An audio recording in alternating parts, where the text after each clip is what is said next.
Doing a spacer upgrade. Stay tuned. This is what comes in the box.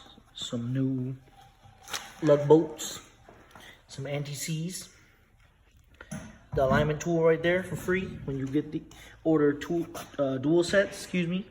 Look at the size difference on this.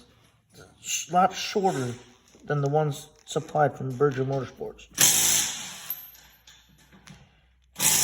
Y'all see it? All right. So the rears are in. See it right there. See what it looks like once it's on the ground. Placing them on there. Fronts are in. Y'all can see it.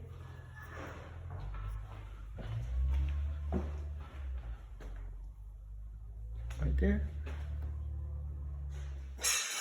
She's definitely poking now. Let's check the rears. Look at that.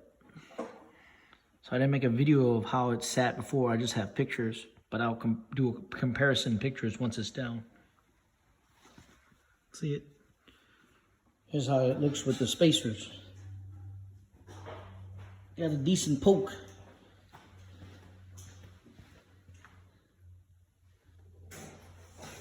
It's fine with me because I'm still waiting for my KW adjustable suspension.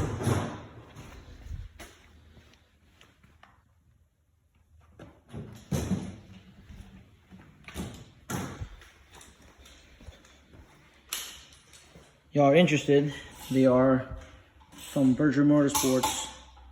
It is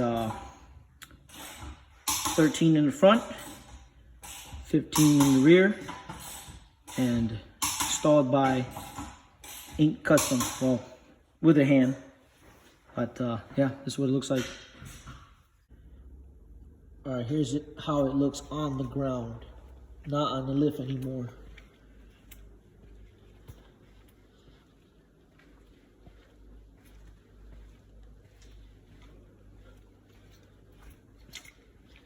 It's not bad.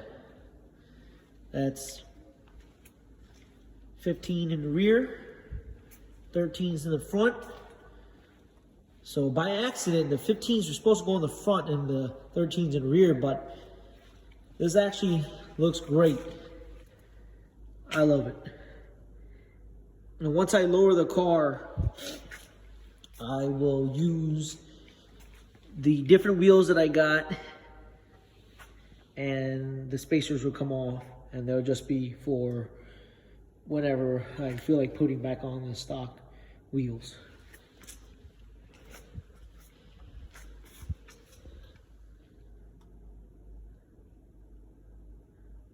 Again, I got the spacers from Berger Motorsports. I'm using 13 in the front, 15 in the rear. Here are the spacers